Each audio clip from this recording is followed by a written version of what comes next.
Thank you very much. Thank you very much for joining this session today. We are very pleased to welcome you today. My name is Hélène Chartier. I'm the head of zero carbon development at C40, and together with Chris Putney, associate director at AERUP, I will be hosting this session on green and thriving neighborhood and on the 15-minute city model. A special welcome to our fantastic contributors who join us from all over the world. So coming ahead of the international climate negotiation on at COP26, we would like to take the opportunity of this session to highlight the importance of neighborhood action in tackling the climate crisis. Rather than waiting for a top-down approach from central governments, local projects can provide an urban testbed to try innovative approaches, including in design and construction, in the use of technology, and crucially, in driving the positive engagement and participation of citizens. With communities around the world increasingly witnessing the impact of heat waves or extreme flooding, there is a need for local strategies, policies, and projects that provide opportunities for experimentation and direct community participation in the fight against climate change. So for the past 18 months, AERUP and C40 have partnered together and worked closely with a group of pioneer cities and stakeholders to research the neighbourhood opportunity further. Last month, we were delighted to launch the Green and Thriving Neighbourhoods Guidebook. At the core, the guidebook supports neighbourhoods that both strive for net zero emissions and are celebrated as livable, people-centred places. These are our two pillars, green and thriving. The guidebook is the first of its kind to offer a framework and approach for delivering net zero at the neighbourhood scale. The ambition is informed by clear and robust guidance to minimise annual operational emissions from energy use in buildings and transportation or from waste processing, and to minimise embodied emissions arising from the materials and the construction processes. And lastly, we included an emphasis on reducing emissions that relate to lifestyles, consumption emissions, by equipping and empowering individuals to make more sustainable choices. Alongside this net zero goal, the guidebook proposes concrete action to promote human-scale neighborhoods where people can meet most of their everyday needs close to where they live, where the urban realm provide a vibrant and safe environment for all, and where people, businesses, and systems are prepared at the local level so they can survive and adapt to the coming shocks and stresses of climate-related impact. This developed quite naturally out of the 15-minute city concept that has taken a renewed impetus during the COVID-19 pandemic, and that foster proximity and accessibility to accelerate our transition to a more sustainable and equitable urban future. From these two pillars, the guidebook proposes an integrated approach based on 10 principles, and these are drawn from best practice, from what we observed through our research and for speaking to pioneer cities. By beginning with the easy and low cost interventions at a neighbourhood scale, we believe that cities can really build momentum in support of citywide emission reduction targets and attract funding and investment for larger scale projects. So now we have this session, and we are very fortunate today to have a very experienced panel to discuss how green and thriving neighborhoods are being developed in different global contexts. The session will be organized in three main parts. The first part, introduced by the Mayor of Stockholm, contains stories of how large-scale regeneration can catalyze long-lasting change in Milan, Prague, and Stockholm. We will then focus on adaptive local intervention in existing neighborhood, including an interesting example from Rio de Janeiro and Barcelona. The Mayor of Buenos Aires will finally introduce our final part with a deep dive on the 15-minute city concept. Throughout the session, you are welcome to contribute comments through the chat feature. The session will be recorded, and for future reference, you can find a link to the guidebook in the chat. So to start now, we would like to share with you a message that Anna König Jermir, the Mayor of Stockholm and the Vice Chair of C40, has kindly sent us for you.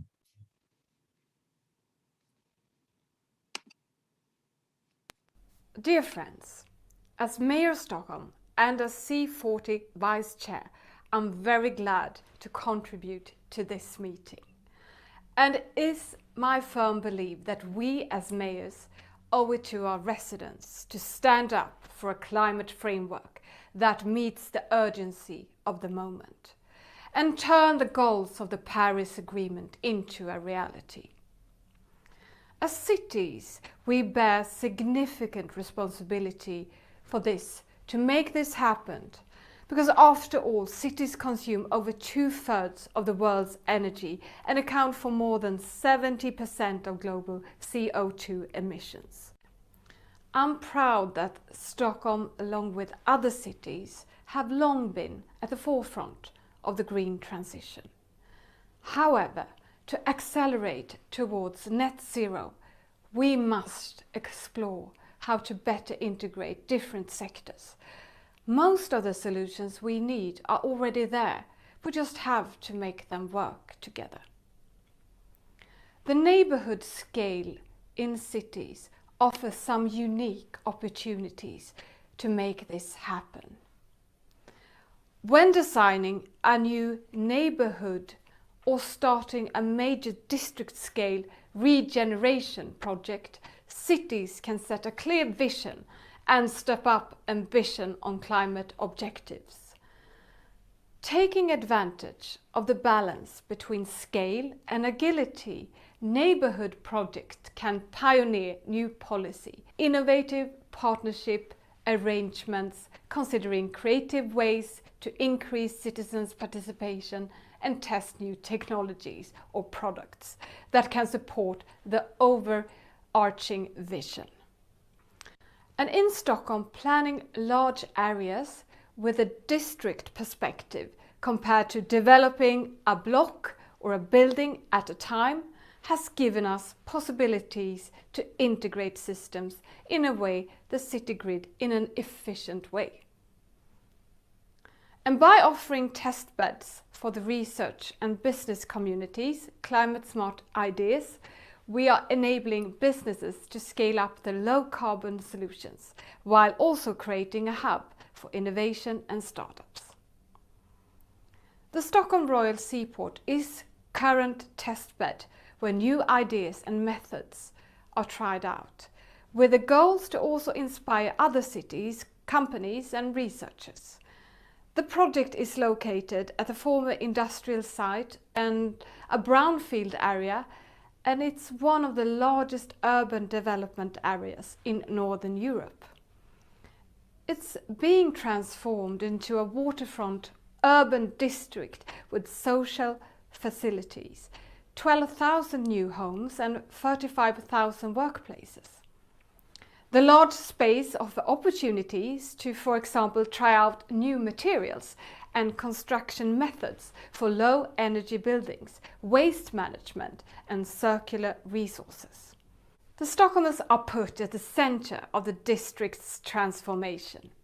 And as a result of keeping locals involved throughout the process, we are hoping to bring about long-term and actual sustainable behavioral change.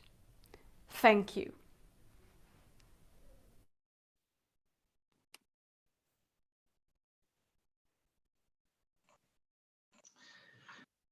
Mayor König shared some inspiring insights about the Stockholm Royal Seaport project, and we're delighted to invite Christina Salmhofer, Sustainability Strategist at the City of Stockholm. Christina will give us all the details about the new developments, and we're excited to hear about it. It's probably one of the most ambitious projects worldwide regarding emission reduction goals. Thank you very much, Chris. Can you hear me? Can you see my pictures? Yes. Yeah, good. Thank you. Yeah, my name is Kristina Salmhofer, and I'm working as at the development administration at the City of Stockholm. And hello from Sweden. As our mayor already mentioned, the Stockholm Rise Seaport is one of the largest urban development projects in Sweden right now. It's a former brownfield area. It's about 240 hectares. And this whole area will be transformed into a new urban district by the year 2030. So around 60,000 people will live and work in this area. In the year 2009, this area was appointed by the City Council to become an urban sustainable development area. And as our mayor already mentioned, to become a test bed for new ideas and methods and innovations. This is what the area looked like in the year 2020. So already 7,000 people have moved in, and construction is still ongoing. In the year 2010, we started we started our work in a broad consultation process by involving different stakeholders such as city administrations and companies, developers, residents, and the construction industry to come up with a common vision and goals for this area. We also started to build up cross-departmental working groups that helped us to break down the different goals into different requirements, which will set some binding to our developers, as the City of Stockholm owns the land, which also means a lot of capacity building. At the same time, it's very easy to set requirements, but it's much more easy to verify, much more difficult to verify if those requirements are fulfilled and if we are fulfilling the vision for the city district. So we started a monitoring process to see if we really can fulfill the different goals we are setting for this area. And at the same time, we are also publishing the results once a year in a sustainable annual report.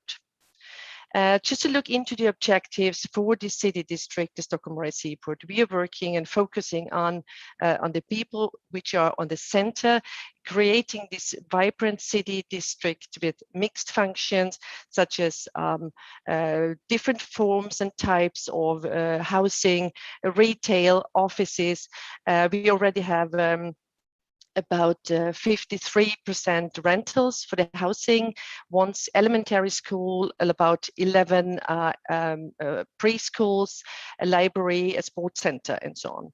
And of course, connecting the city to the rest of the city is a very important part to make it easy for people to walk and bike within the district. The next objectives is about the 5-minute city, so it should be very easy to reach public and private amenities such as supermarkets, schools, the preschools, the bus stations, and so on. So we are planning the whole city district that all those amenities should be accessible within 5 minutes. We are working and implementing on prioritizing walking, then biking, and then public transport. So we're down prioritizing cars. You can see on this picture here, this is one of the images from the built area that we are looking into, that walkers and bikers have the priorities here, and there's also enough space to for the green and the blue structure. Resource efficiency and fossil fuel free by the year 2030 are also a very big focus on. So we have setting quite tough requirements on our developers when it comes to low energy houses and when it comes to climate calculations for the built-in materials. They all have to also produce renewable energy within the area. So right now they're producing 500 megawatt hours per year in solar solar energy. And on this picture, you see actually the result of one of our land allocation competitions, which was Plus Energy houses, and they're actually 75% below national building code.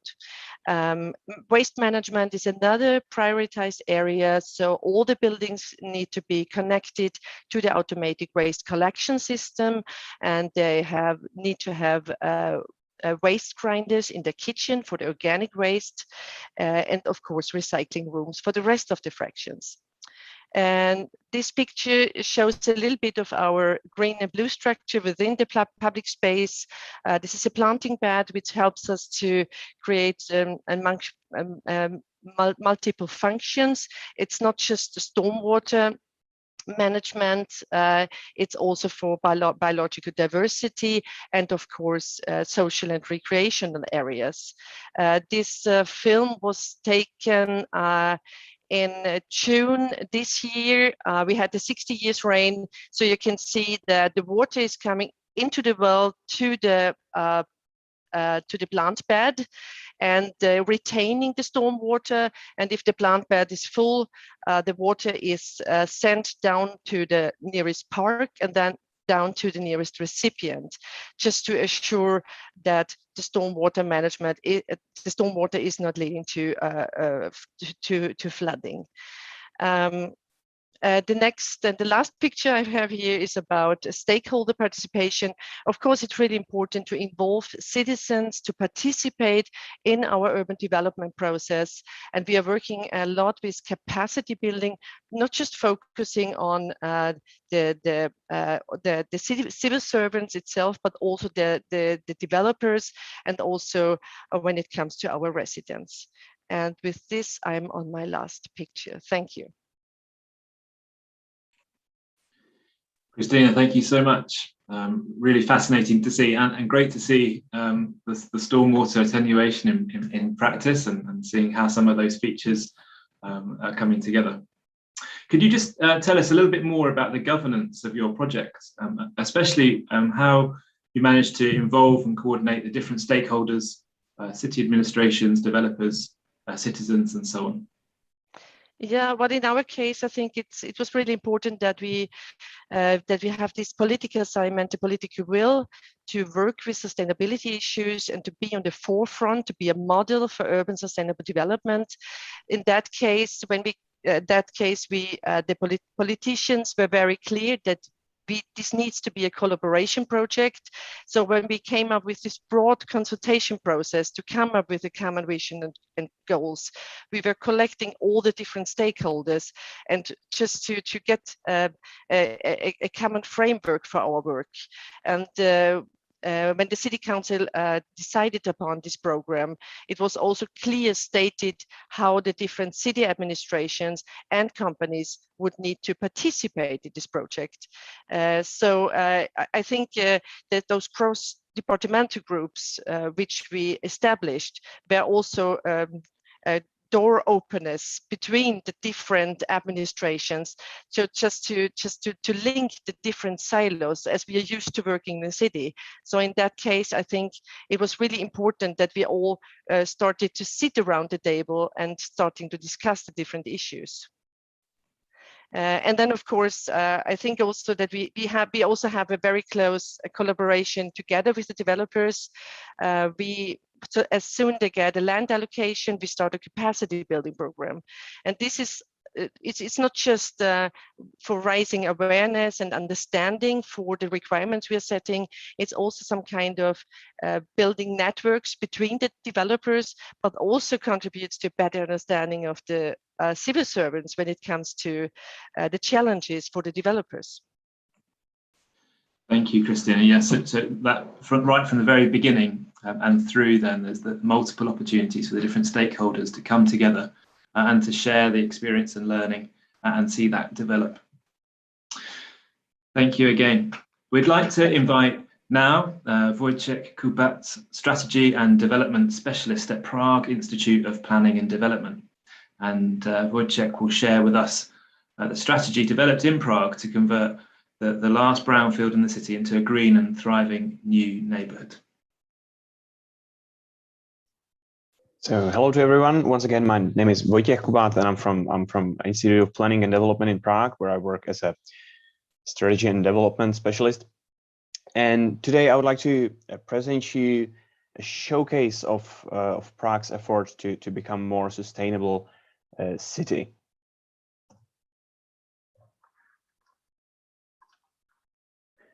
Prague has just at the beginning of this year, Prague has introduced its climate plan for 2030. So it's just a few months active.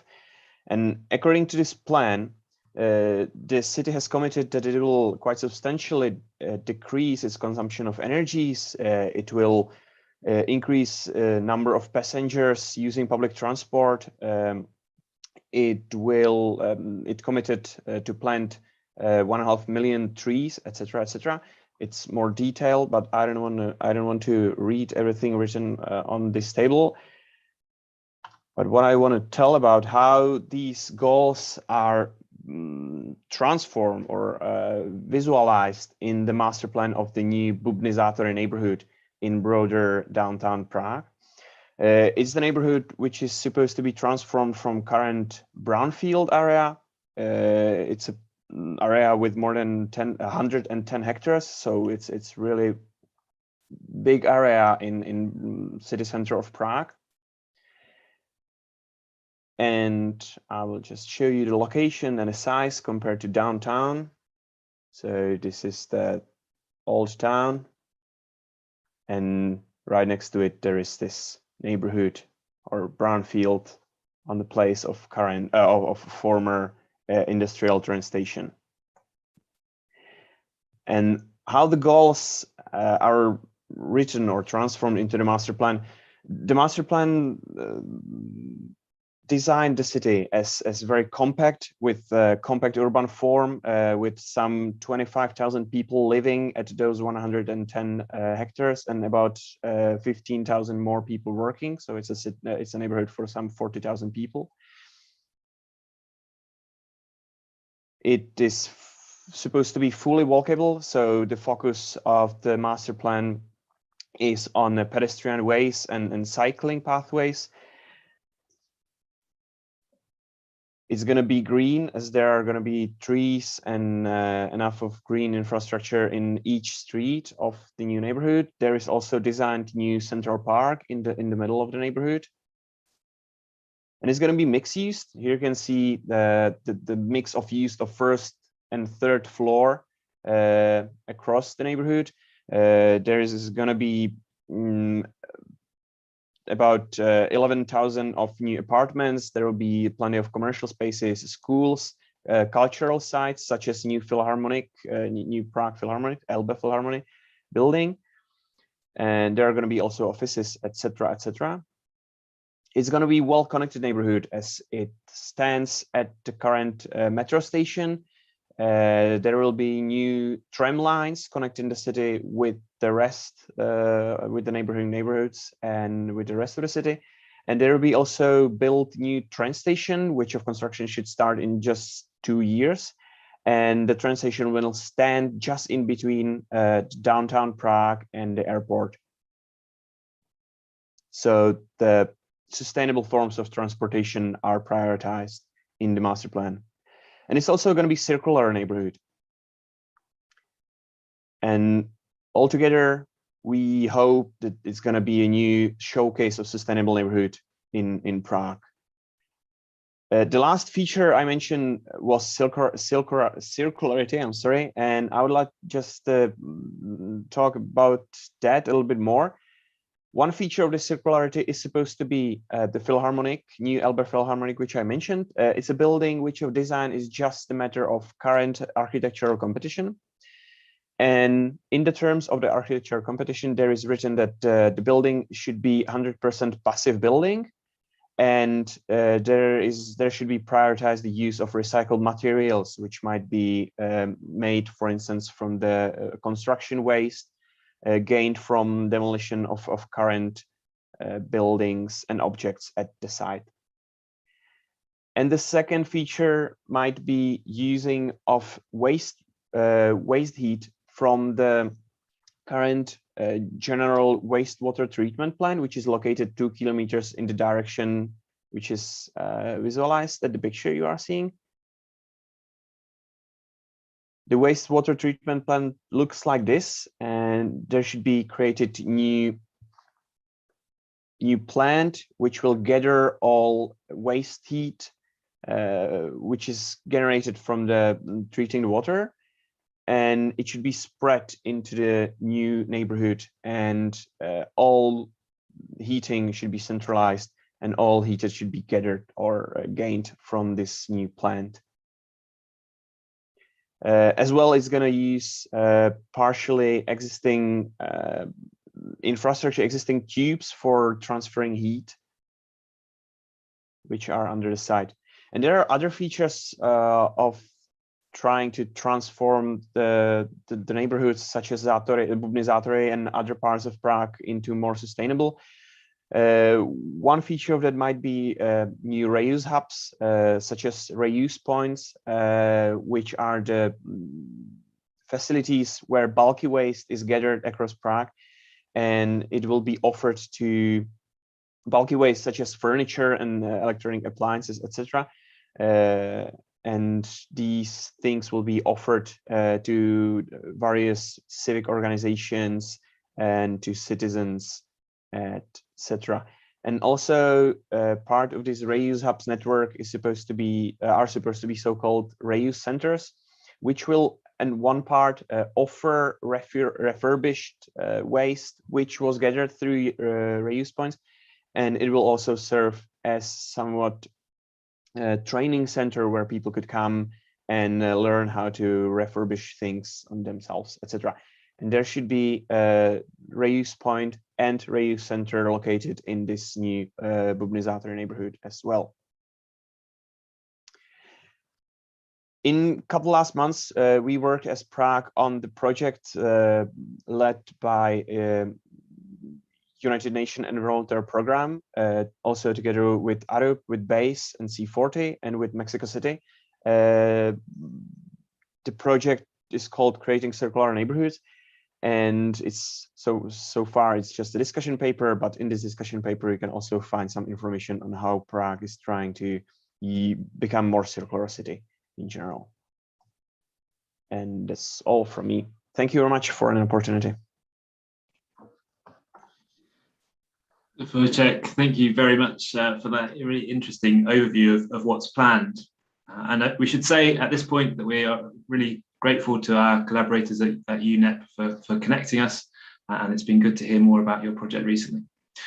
But I was wondering if you might be able to tell us a little bit more about how you're planning to ensure that private investors will take on your ambition and be developing buildings in line with the city's climate and circular economy goals.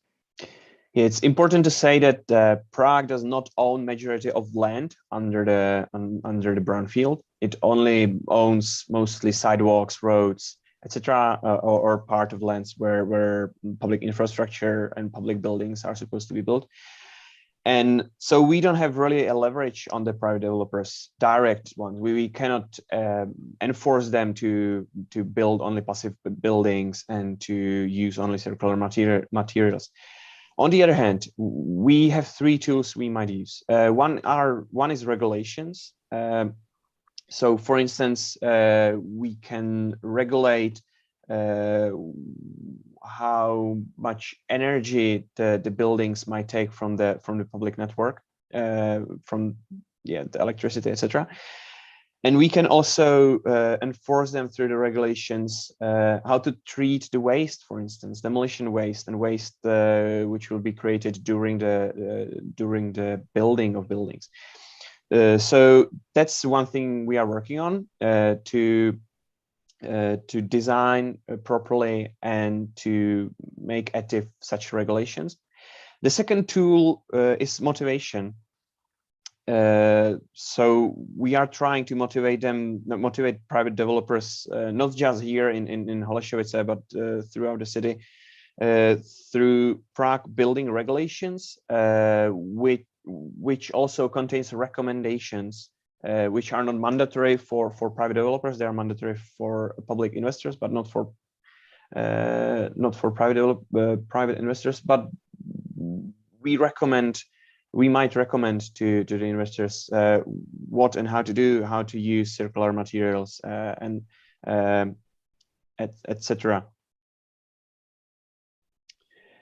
And the third tool might be through community amenity contributions, through so-called planning agreements with developers. The Prague has just accepted a new community amenity contribution rules about few weeks ago, actually, where I stated that if the developer wants to change a zoning bylaw or wants to use some of the public infrastructure, such as roads as well, or such as school capacity, they have to contribute to the city for developing of this infrastructure.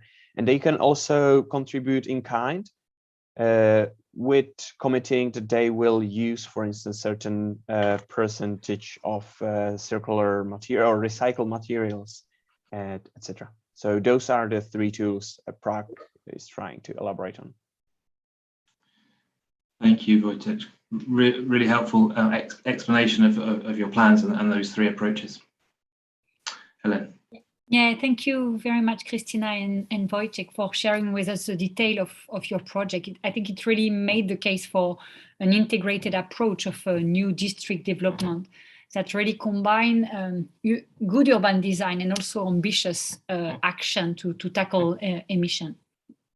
Before moving to our next speaker, I would like to mention that due to an unforeseen and unavoidable circumstances, unfortunately, Cathy King Hu, the professor of Southern University of Science and Technology in China, cannot make the event today as planned. Professor Hu and her team asked us to share their apologies, and they have expressed that they were very much looking forward to joining the conversation today. Professor Hu was due to talk about the Beijing Gongchen project, and we were very happy to hear that this project, along with two other projects, a community scale project in Qingdao, in China as well, have expressed their appreciation for the C14 Arab guidebook.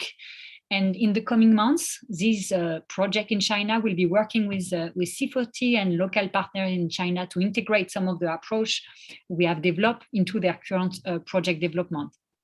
And they are also very interested to exchange knowledge with peer cities project from all over the world like yours. So this is very exciting for the work we have developed and that we will develop in the future, and we are really looking forward to it. So, and we wish, of course, a speedy recovery to Professor Hu.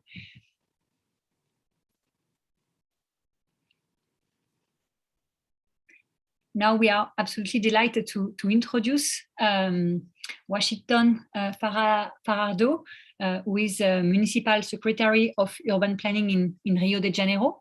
Washington, we let you present us the very interesting Reviver Centro project in Rio. Thank you very much.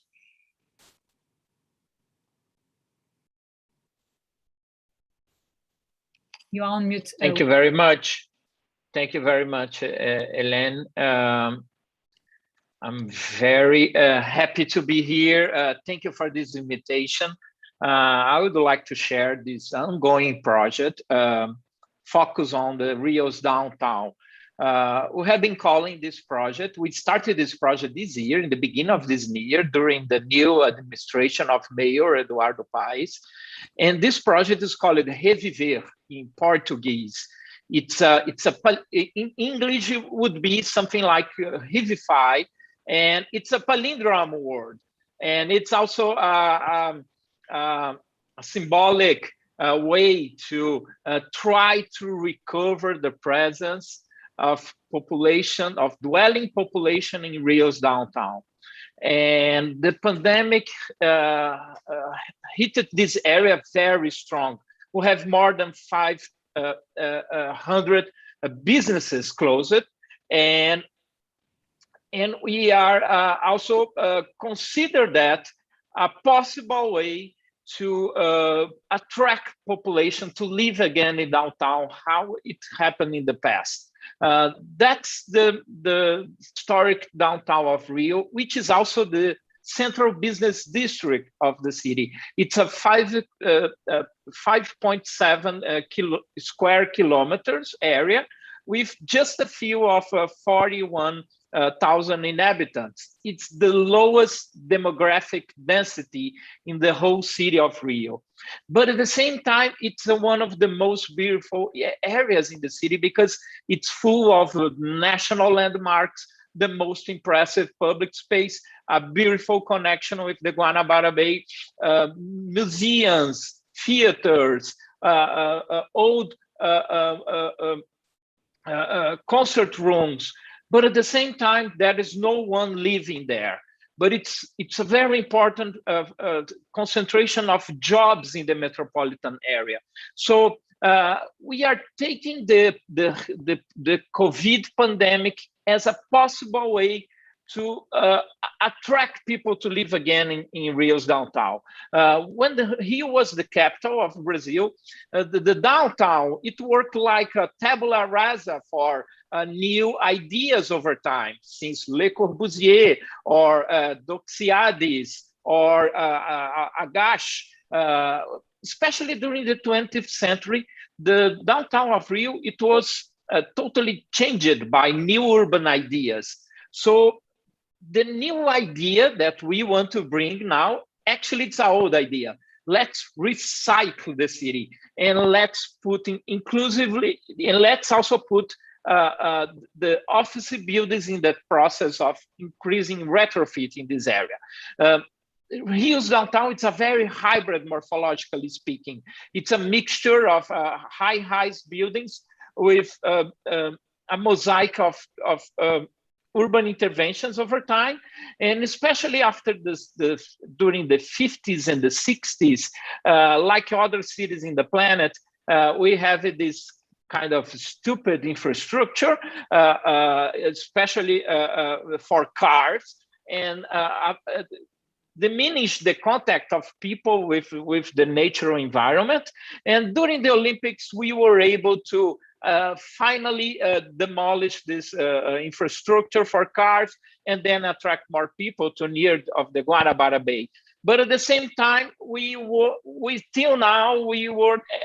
able to attract people to live in that area. When you look to the mobility infrastructure, it's an impressive offering of access to mobility. In the Rio's downtown, we are in the 5-minute city, but at the same time, once again, there is no one living there. We have been also doing a lot of assessments on data for electricity consumption in a way to have a deep understanding of the vacancy in the historic downtown. So what is going on in Rio? That's the problematic. It's also very associated with strong modernist ideas still present in Brazil. The pattern of urban growth in Rio, it's happening at more than 1 hour of transportation from the downtown. And that's very aggressive environmentally speaking. And it means also that we are having also putting on a fragile condition the quality of the public sphere in Rio. That's not only Rio, I must say, that's a phenomenon in the most of Brazilian cities. We still don't live near of jobs in downtown areas, and we still consider to live in gated condominiums very far, far away. And so we are now working hard to change that. And since the beginning of the year, we were able to produce a new law for downtown that we are very excited about it. And that's the metropolitan area of Rio. And here we can see how it's dense the jobs offering in the area. But once again, no one's living there. So we have been considered this possibility of recycling the city as a way to bring cultural value to reoccupy the downtown.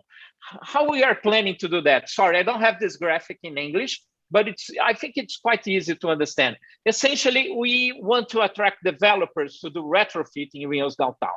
And to the developers who produce 100 square meters in Rio's downtown, we are going to give them the opportunity to make a punctual densification in other excited and hot areas for the real estate market in the city. And And by doing that, they must pay doing investments in downtown again. Essentially doing investments in affordable housing, public space infrastructure, and also in recovering the landscape. We just approved this law 2 months ago, and we have, let me try to play this video. And just last week, we announced a web platform. It's a way to create a social control for the transformation of the Rio's downtown. In this platform, it's going to be able to see all the new retrofits. Also, it's going to possible to see opportunities for new developments in the area. We have been working on that with a lot of participatory process, and also starting to take care again of the public space, and aiming as soon as possible to start to produce affordable housing in this area. This is also associated with the new master plan for the city, which I'm in charge of it. And this new master plan, we are planning also to extend the idea of centro. I mean, this extend the idea of centrality, not only for Rio's downtown, but for this whole area, which have been called super centro. The super centro, the super downtown, it's an area connect by 25, 30 minutes mobility. But, and that's the terrible aspects of the recent urban pattern in Rio, we are not building, we are not bringing families to live in this area in the last 20 years. People are still looking for living in 2 hours by transportation from jobs and central area. That means an impressive contribution for GHG gases in the city. Thank you very much. Washington, thank you. That was really interesting to see the scale of what you're working with, and how bringing something from right across the metropolitan area right down to the scale of the downtown area you were discussing. Just thinking about the broader picture, we were preparing the session, you mentioned the issue of housing affordability in Rio. Could you tell us a little bit more about that and how that's related? Yeah, that's this new law. It's also one of the first laws in the country creating a system of affordable housing for downtown. I must tell you that in Brazil, we don't have the concept and policies on affordability. Essentially, we have federal subsidies and programs to build, to produce house, and especially subsidize the construction sector, and that's the aspect of the extent. And by doing that, we have been incrementing the urban sprawl of Brazilian cities, and that means that people, the families, they have this domestic symbolic value, looking for living to a gated condo, but not considered to live in central areas. So in Reviver Centro, by this process of giving opportunity to developers and then asking them to pay for doing affordable housing downtown, we believe then we can at least take a first step in the discussion of affordability in Brazil. Great, thank you. That's a really interesting idea for many of us to think more about. Helen, over to you. Yes. Thank you. Thank you very much, Washington. I think it was very powerful presentation, and how you explain, the idea of urban regeneration to fight urban sprawl, that we all know it's a terrible impact on environment and in the fight against climate change. So very interesting. And I think this idea as well of adaptive local intervention in existing neighborhood is very, very important. Now I really would like to introduce Demetrios Kopeliti, who is the Director of Urban Planning and Urban Space Design in Milan.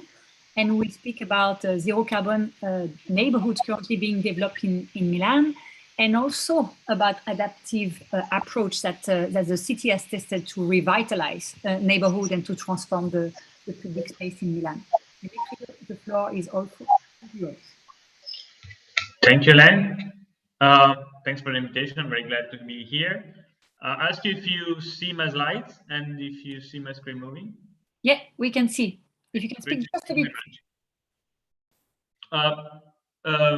Basically, in Milan, we we are trying to reinvent the city, starting from a city master plan, which we call Milan 2030. Is a plan for the cities that basically is setting up a vision for the city of the future, based on a series of changing of paradigms. The first I would like to mention is that we are trying to step from consuming the city and the land particularly to reusing the city. And we are doing this thanks to the help of C40, for instance, also through the reinventing cities process, a process where cities propose site to reinvent. Together with the C40, they organize a global call for projects, and teams participate in order to transform those sites into landmark urban regeneration, which aspire to zero carbon with innovative environmental solutions. We tested this solution for various sites with 2 editions of the competition. The last project that we assigned, I think is one of the most interesting, is on a 14 hectares former slaughterhouse industrial site called Ex Macello. It's a huge area made of very interesting existing building, and the winning project is called Area in Italiano. And it's a project with incredible firm like Sinohetta, Shinozuki, and a very interesting local developer that aim to develop the first carbon negative site in Milan. And this is thanks to an innovative energy district system that aims to reduce by 52% the embodied emission thanks to a holistic clean construction strategy.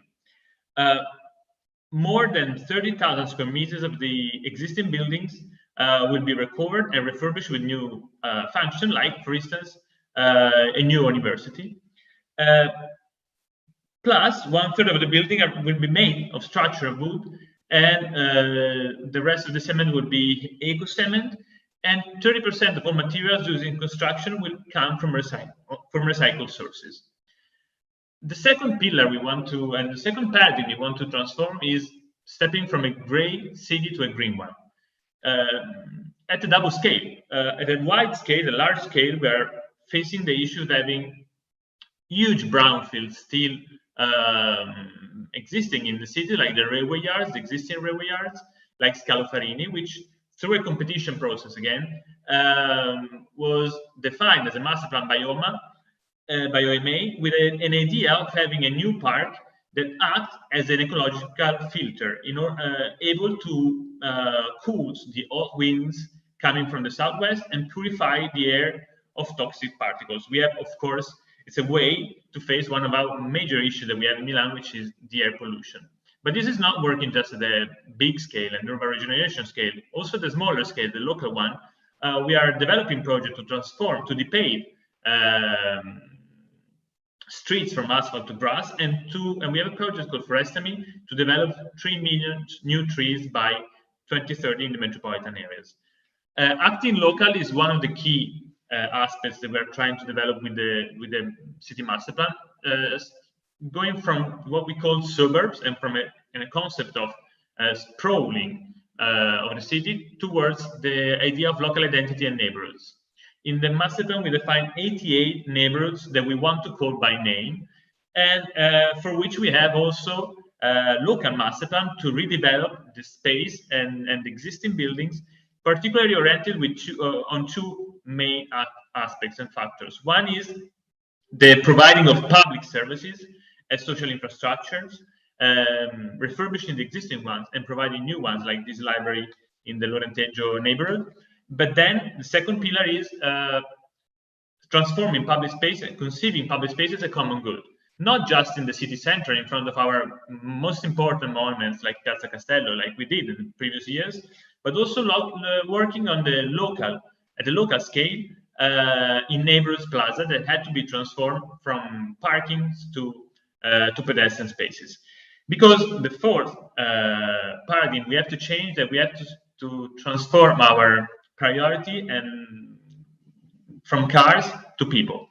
To do that, again, we've been using the Reinventing Cities process in order to transform one of our major traffic nodes, Piazzale Loreto, which is an enormous roundabout, completely inaccessible to people. And we developed this project thanks to a competition called, thanks to the Regeneration Cities competition, with a project called Loreto Open Community. Again, with an investor and a team, integrated team of designers and environmental experts that aim to transform half of the surface dedicated to vehicular traffic into public space by redesigning the street, reprioritize walking and cycling instead of traffic flows, and reconfiguring the space, reducing the parking place, and including micro-mobility hubs with electric charging points, and etc. What we wanted to do, and what the project aims to do, is creating a public space or people center where the public space was not anymore because of traffic, and also planting new trees in order to fresh the air and to enable a better microclimate. But to change the paradigm, we also have to invest in public transport, and we are finalizing the development of the M4, the fifth metro line in the city, and taking this opportunity to transform the 21 station and 51 building sites related to the metro constructions into better public spaces for people. We are enlarging the pedestrian areas related to the metro station building, and also enhancing public space to reappropriate, to make people reappropriate the space instead of cars in the city center, and not only. Then, of course, in terms of public space, COVID changed completely our habits and made us accelerating our transformation process. During the pandemic, we developed a 2020 adaptation plan that basically has the same objective, the 2031, but needs to accelerate change in order to reconceive what was the normality, and try to transform our city in a better one in a very difficult period. To do that, we use tactical urbanism processes that helped us to transform gray intersection like these in front of a school into places for people, where children can play and parents can gather while waiting for them. We transform our major axes into open streets by allowing new bike lanes popping up instead of traffic lanes, and watching also the transformation happening with bikes, with more bikes than cars in peak hours in our major axis. And last, we reuse the street in order to allow businesses to allocate their terraces instead of parking lots, in order to reduce the traffic speed, and again, reconceive the street as a place for people and communities. Thank you very much. Thank you very much, Demetrio. It was really, truly inspiring. And C40 is working closely with Milan on reinventing cities on many, much more as well. And I can sense the dynamic and the ecological transition currently happening in Milan. I have a very quick question, two very quick questions for you, Demetrio. So could you tell us more how the different projects that has been developed through the Reinventing Cities competition is really helping Milan to shape the future of the city?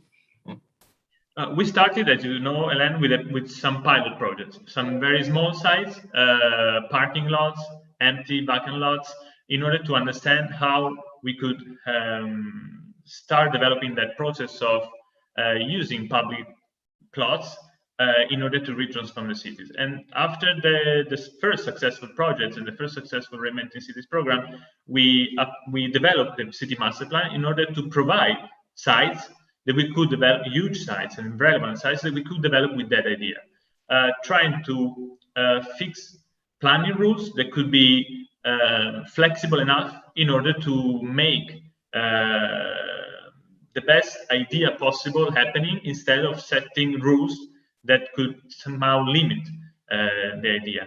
And so the second flow of Reinventing Cities projects, we developed huge sites like the one site we presented, and we think that was a very successful collaboration between what is typical approach to city planning and new opportunities and new forms of development and governance that C40 helped us to develop in the city. Thank you, Demetrio. And now we are working on the third edition with you, I'm sure. A second question as well. So we have seen quite a lot of things are happening in Milan. How the citizen, the stakeholder are feeling about this? How do you feel they feel part of this transition? It is, of course, different. There are different levels. For instance, what the so-called neighborhood plan, we basically went to the different neighborhoods of the city by presenting what was already planned, and asking for inputs for the future transformations at the local scale. As well as, for instance, the Open Plaza program, our tactical urbanism program, is based on the citizen collaboration, not just on selecting the sites to develop, but physically to collaborate by reclaiming the public space, by painting the ground, and by maintaining the space in a very practical way. We did that through an open call.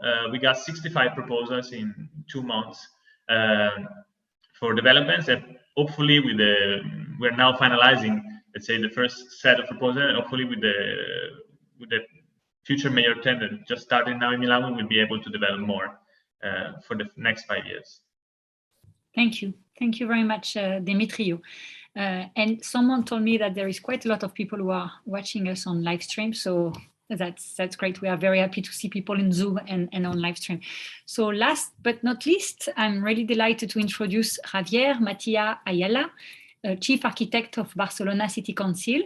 Javier will tell us more about the Superblock project in Barcelona, which is a really great inspiration for many cities across the world.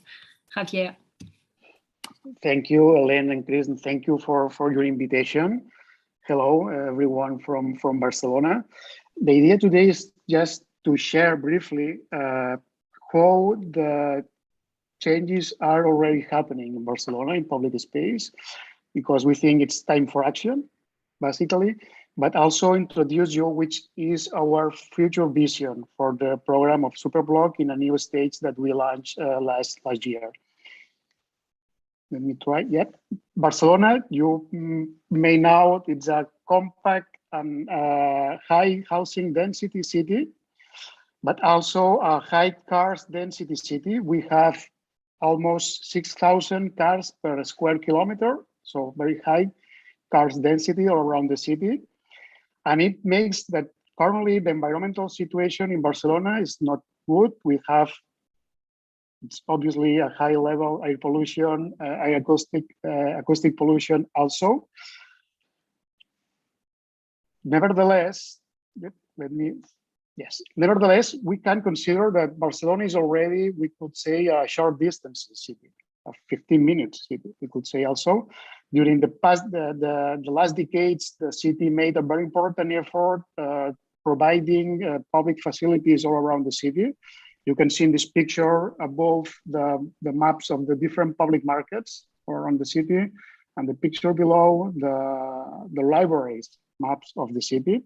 So we have already a very, we could say, a good balance of well-distributed public facilities all around the city. So the conclusion is that the density is not the problem in our cities. Basically, the density is the thing that allow us to reach this condition of short distances city. So the real problem is how are we using public space in Barcelona, and I guess among other cities. And in Barcelona, almost 60% of our public space is currently occupied by cars, traffic lanes, also parking areas. So this is the situation when Superblock idea makes sense. How can we reorganize our mobility all around the city in order to prioritizing public transport, biking and walking, and be able to free up some of these spaces for a new social and environmental function. I didn't say before, but Barcelona is a city with a very important lack of green areas. We don't have big parks like other big cities. So we could say we are a city of streets, basically. So if we want to improve our environmental conditions and foster our social conditions, we need to transform our streets. And this is the idea beyond Superblock concept. Superblock program had a first period between 2015, 2019 with the first experiences like the one that you are seeing right now in Sant Antoni, Superblock, with some kind of transformation you can see with very important physical impact, but also with a very good effect in the environmental conditions. The data demonstrate that we have been able to improve the air pollution conditions in the area. We have reduced the acoustic pollution. We obviously have reduced the amount of cars that are crossing this area every day. We have been able also to increase the social activities in these areas. Before Superblock, in this neighborhood, there were less than 5 social activities per year. Right now, there are more than 30 social activities in this public space. I'm talking about markets, sport activities, cultural activities. So we could say that this first period has been absolutely a success. And what we are working right now is how to unfold the idea of Superblock for the entire city of Barcelona, and trying the high advantage, trying to understand that if we are able to develop the same idea for the entire city, we will be able to build a new environmental infrastructure for all the neighborhoods in the city. So the idea is how are we shifting from a first period with small size interventions to a new vision of future in order to accelerate a systemical transformation for the entire city. We have identified a first priority area of intervention. This is the central area of the Eixample Cerdà, where we already know that there are very important environmental problems, but this is why Eixample right now is working like a lift of cars, just allowing the pass of cars between the two sides of the city. There are more cars crossing every day the center of the city, more than 350,000 cars crossing that are more than the cars that are crossing in 2 different roundabouts of the city, on the north side and the south side. So we have a very important problem, a very important challenge, and how we are able to transform this central area of the city. We could say that what we want is to upgrade the original plan of Cerdà, designed in the middle of the 19th century, basically trying to come back to its original purpose, that was basically put the health in the center of the urbanism. And we have identified which will be the first 21 new green axes that will transform in the next 10 years in this central area. And it's important to identify that there appear another kind of interventions precisely in this crossing area between the green axis, where we have detected the possibility to create new squares, new public squares in an urban fabric that it's a kind of public space that never existed before. So we will be able to provide a new public space in these kind of neighborhoods. And the idea I said before is how are we able to approach this new environmental infrastructure to everyone in the city, reaching distance in less than 200 meters. Yes, the distance between every neighbor to a new green area. And behind this systemical and structural idea, there is also the need of define a new kind of a street in the city, how must be the contemporary street if we want to give answer to the challenges, the climate and social and economical challenges. And we are working from 5 basic principles. The first one, a new environmental infrastructure, is absolutely essential to understand that the street is a 3-dimensional space. It's not only a surface.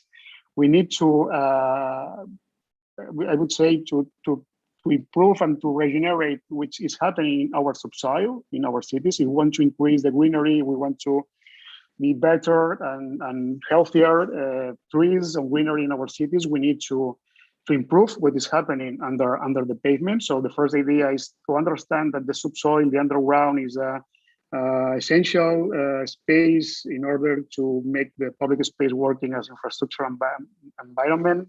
I'm talking about water cycle management, but also the good conditions for greenery.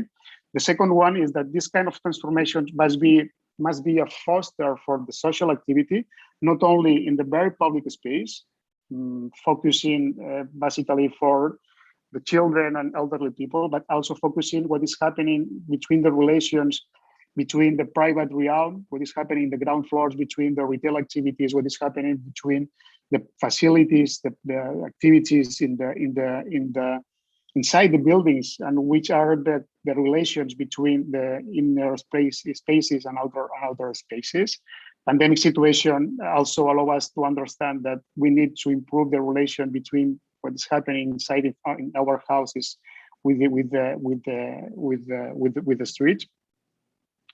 So the third principle is we have a good opportunity to introduce innovation in the public space design. We have the opportunity to rediscover new materials in order to make it a more comfortable space, but also introducing criteria of sustainable goals. We need to maintain some different heritage features in our city. Basically, in the Champla, the trees and the architecture is also very important condition to maintain and to boost, if it's possible, in the new transformation. And finally, we want also to maintain a good accessibility of all this area with another kind of mechanism, but we need to guarantee how the urban goods distribution is allowed in these spaces, among other public services. So there are two pictures, yes, comparing which is the current situation in one of these streets. It is Conseil de Seine, where during the pandemic situation, we did Milano, trying to accelerate some kind of transformation with tactical interventions, and it allowed us to reach a first step of the transformation of the street. We are expecting a final transformation for the next year. In this another picture, and the project we are is ongoing in this moment. This is the idea. How are we expecting to transform these crossing areas, these asphalt areas, into a new green and social areas and spaces? And we are working on also improving our protocol which we are monitoring, which is the impacts of this kind of transformation. For us, it's very important to be able to demonstrate that the physical changes is working in the way that we expected. So we are not only aware about they understand which are the physical changes in the public space, but also which are the impacts in people, in health people, and also which is the impact in the social activities, in housing prices, in economical activities, trying to understand which is happening and also using this kind of data in improving the project. And finally, Super Personal was conceived from the very beginning as a collaborative project in the city with a very important participatory process. It's a process that always tried to work in a different scales, from a strategical and a global scale of the city, but also from a human scale and neighborhood scale design. So people is called at the beginning of every project in order to create what we call a promotional group. That is the group that is in charge to define the plan action. That is the plan who defines which will be the different projects to be developed after that. And it's very important. This is the last point, just to remember that in Barcelona have a very important digital tool. It's an open source platform called Decidim that we are always using in every kind of transformation process, and also, for instance, to deciding this our process of participatory budget every year. So the need to be able to identify new tools that make everyone easier to get involved in this kind of transformations. And that's all. Thank you so much for your attention. Thank you very much, Javier. It's very, very impressive, and I think what you explained about the indicator and how you are going to track the impact and the benefits or all the problem that may raise. It's very, very interesting. I have a specific question on that for you. What are the main barriers of the project? What the main barriers the project is facing, and how are you addressing them? Yeah, I would say that it's a cultural barrier. So we are aware that what we are actually proposing is not only a change of physical conditions in the city or physical space. What we are proposing is a cultural change. It's an invitation to a new urban lifestyle, we could say, and we know that we need to make every possible effort in order to make it easier to understand, and also to understand which is the time and the processes that people need to assume this kind of changes. So we have, of course, different people or profiles complaining in the city about some doubts. How will it be able to arrive to my home door by car, or how will it be possible to arrive to my retail? But what we are trying are two different strategies. The first one is a very important, I said before, participatory process in order to be absolutely transparent with information. I think this is a very, very important question, to be absolutely transparent with the data, with the ideas, with the different technical decisions that sometimes it's difficult to explain in a good way for everyone. And the second, I would say that it's very important to have a really clear urban model future. I think it's very important to make everyone understand where are we going to be able to understand why are you proposing some kind of changes in their behaviors every day. So I would say transparency in one way, and the other to be able to explain where are we going to, which is the future vision for this kind of transformation. Yeah, and also I think what's interesting is to show what is positive. You don't do it just because we have to deal with pollution, with threat. It's also a very positive vision where the people can feel they are part of. So it's very, very impressive. A second question for you: which action are currently underway and which action are planned for the future? Yeah, the idea of this new stage is just to give a progressive development of the Superblock program. So the progressivity, and we are trying to understand with digital tools, above all in mobility changes, which are the impacts, to understand that what kind of transformation are we able to manage in a correct way. So progressive, and the other idea is that we are trying to develop and fold the Superblock program in different territories of the city. So to make it visible that we are not only improving small areas conditions, we are introducing, I also said before, a systemic transformation in the whole city. So we right now are working in 3 different areas in the city. The first one is the Champla, the central area we saw before, with the first 4 new green axis projects and the first new 4 squares project that we are expecting to have finished next year, I guess. And we are also working in 2 different neighborhoods in the other side of the city. One of them in the Barrio de Hortes Historical Village in the former city of Barcelona, what we are already finishing, and we are starting a new Superblock area with the creation of this promotional group that will be the space that will generate the plan action. Thank you. Thank you very much, Javier. It was a very, very inspiring contribution. So I think the transition between this Superblock project and the final part of our session focusing on the 15-minute cities is quite an easy one. The Superblock and the 15-minute city share a very common objective and in some way a very similar approach as well. So to open this final part, we are really delighted to share a message that Horacio Larreta, Mayor of Buenos Aires and Vice Chair of C40, has kindly sent us for you.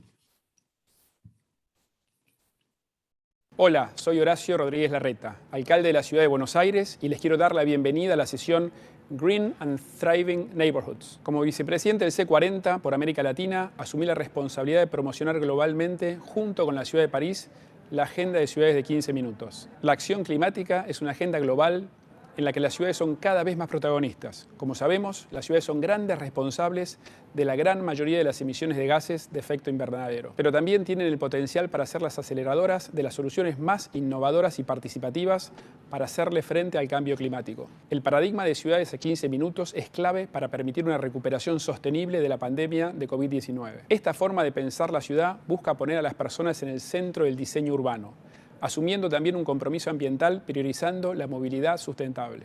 La cercanía permite a los vecinos vivir, estudiar, trabajar o disfrutar de espacios recreativos y culturales a una distancia accesible a pie o en bicicleta, a la vez que promueve, para mayores distancias, el uso del transporte público. Son modelos urbanos que buscan la mejora continua de las ciudades respetando la identidad, las características y la dinámica particular de cada uno de los barrios que la componen. La ciudad de Buenos Aires hace más de una década que viene desarrollando un trabajo consistente que posiciona a las personas en el centro de las políticas públicas y la planificación urbana. Se crearon nuevas áreas con prioridad peatonal en Retiro, el casco histórico, Tribunales 11 y en el microcentro. Esta última es hoy una de las zonas restringidas al uso del auto particular más grandes del mundo. Nuestro objetivo es continuar transformándola hasta lograr ser una ciudad de 15 minutos, generando más y mejores opciones de movilidad y de espacio verde, de comercios y servicios cercanos, de trámites ágiles y digitalizados, entre otras iniciativas. Con la pandemia, este proceso se vio acelerado. Queremos mejorar la calidad de vida de las personas y lograr un impacto positivo en nuestros indicadores climáticos. Muchas gracias. Now I would like to introduce Carlos Moreno, professor at La Sorbonne University and founder of the chair EIT.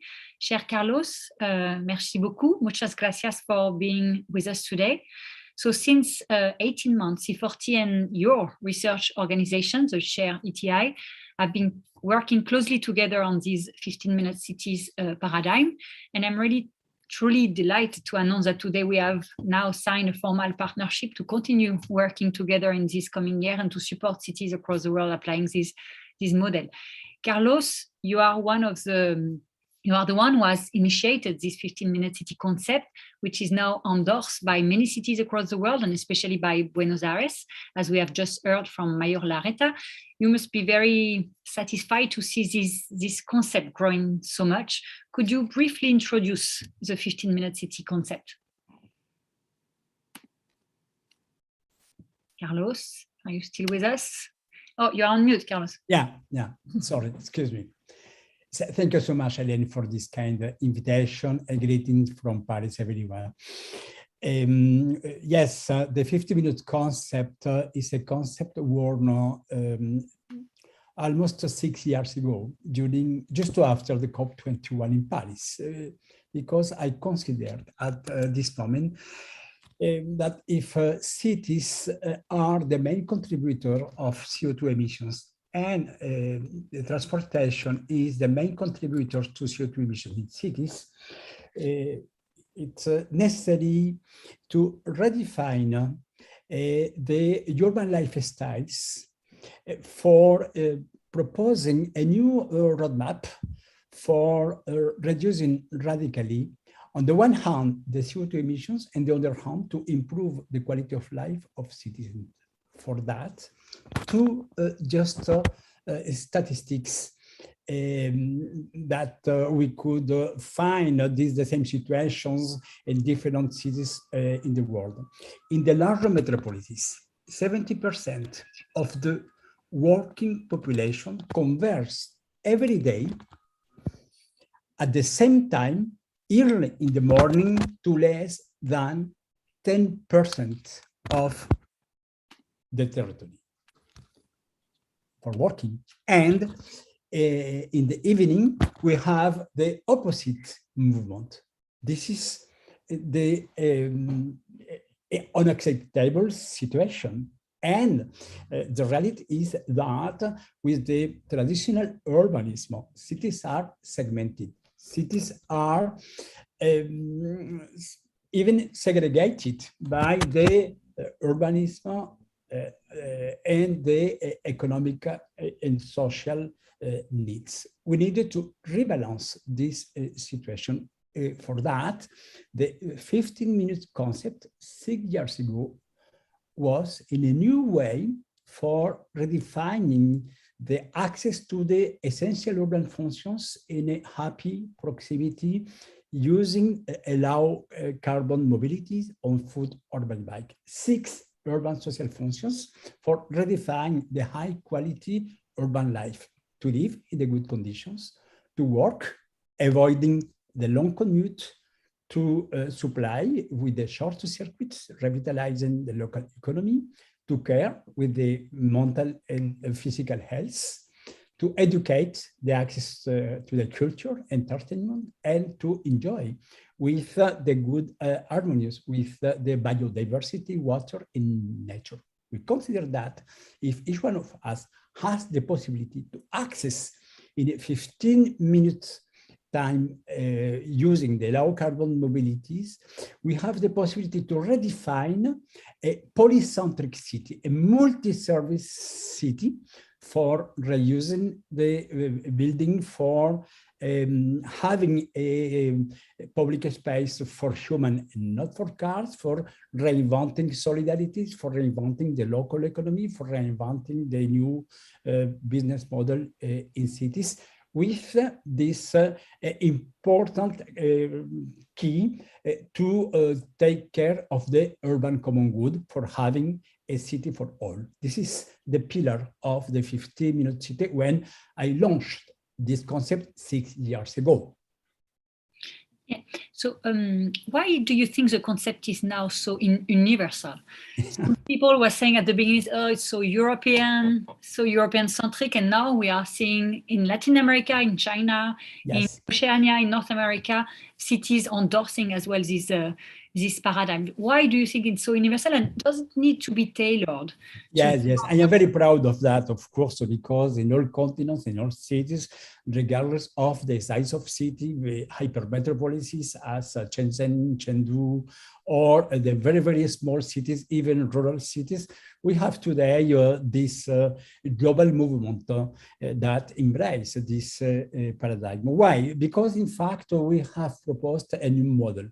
This model is based on 4 pillars, and those 4 pillars are common in the different cities across the world. The first one, ecology, because with the 15-minute city, we have the possibility to reduce our CO2 emissions, for living differently, for fighting against this common enemy, the long commuting in cities. The second point, proximity, because we could explore vicinities, we could use and reuse buildings that existed today. Another statistics, a building today is used only between 30 or 40% of the useful time. The rest of the time, this building is closed, because the monofunctionalism is today the standard during the long decades in cities. With this vicinity, we have the possibility to propose the multi-purpose functions and to use more and better the infrastructure that existed today.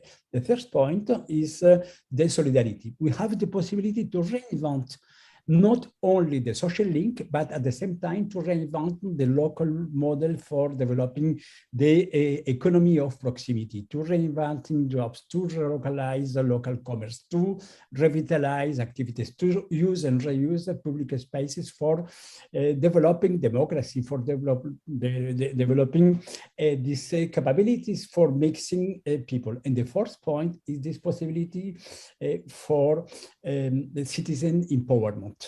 The citizen empowerment is this possibility for involve each one of citizen dwellers in order to propose on to take part in the local projects for transforming public space, for transforming the common services. Ecology, proximity, solidarity, and citizen participation with the common good, because the common good is the set off of immaterial or material resources in order to defend the interior general and escape to the speculative market. This model based on 6 urban social functions, and to increase 3 new indicators: my well-being with my family, with my friends. The second point, my sociability with my neighbor and my friends, my work colleagues. And my first indicator, my self, my relationship with the planet and the otherness for the other people. This concept based on this polycentric city, multi-center city, this is a very, very powerful framework for declining after in the particular condition of each one of cities. Buenos Aires is very, very different of Shenzhen, very, very different of Paris, of Valencia, but in each one of cities, we could deploy a new methodology for implementing without big investments. This is one of the secrets of the 50-minute city, because we don't need to define the big amounts, the big investments for changing the city.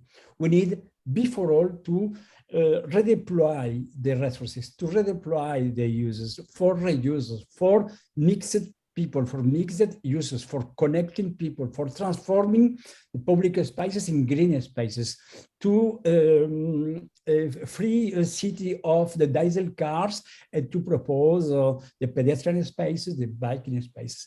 I think that this is very, very large common for transforming our cities in order to fight for having the carbon neutrality at the horizon 2050 with the very, very concrete actions in the short term, middle term, and long term. And this is a common actions. And today, this is a reality. The 50-minute city, this is a very, very powerful global movement. This is very interesting to see how it's also a way of looking differently things.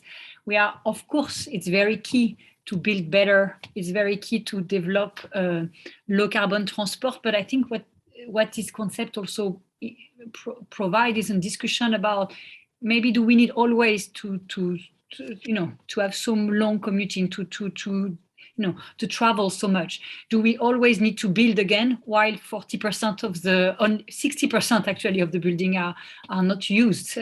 So that's also doesn't mean it's not one or another. It's maybe both, but it's very interesting to also think about that. My last question is really about, could you maybe tell us more about how you have been advisor of the Mayor of Paris in this on this 15-minute city? Could you tell us more how Mayor Hidalgo is developing this concept in Paris? And maybe if you have a first thing a city should do if they want to implement the 15-minute city, what would you advise?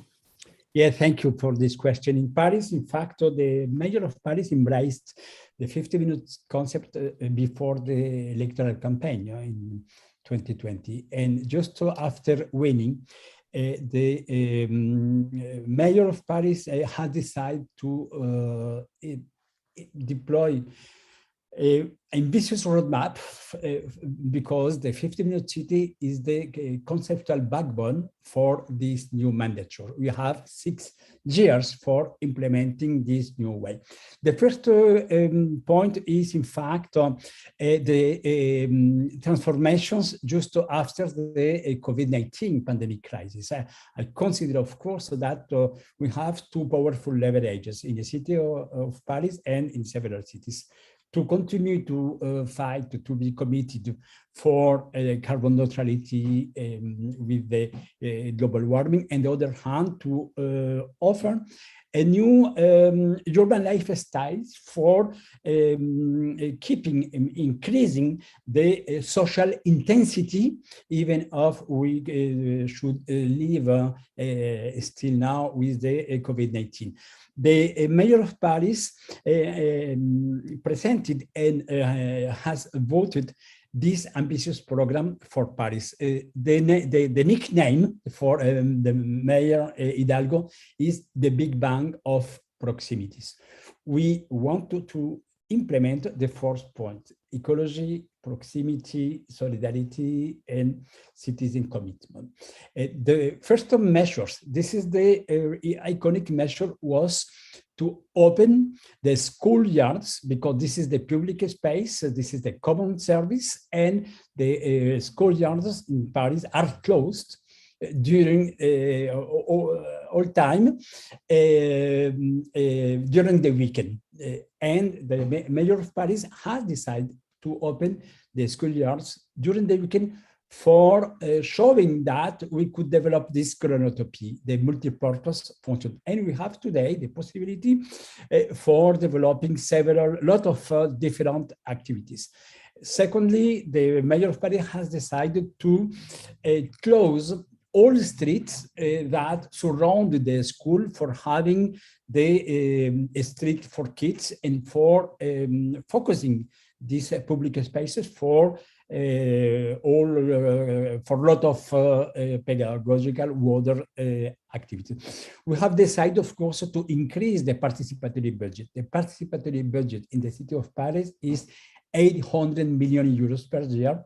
And with the 50-minute city, we wanted to orient this budget for developing the local projects, for developing the citizen involvement in each one of our districts.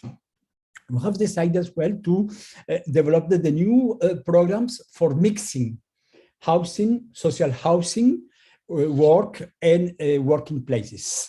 And we have launched, Hélène Chartier was very involved for transforming, building a totally full-oriented for the corporate activities in order to transform into mix the social functions according with the 50-minute city model to mix social use, work, live, and supply, etc.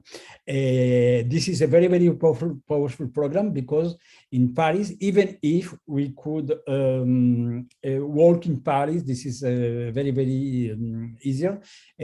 Our big problem is the segmentation because 1,200,000 people across during the day, the east to west, only for going in the morning from home to work. We needed to rebalance today, and it's totally mandatory today in the next years to rebalance, to mix the social housing, working, and working places.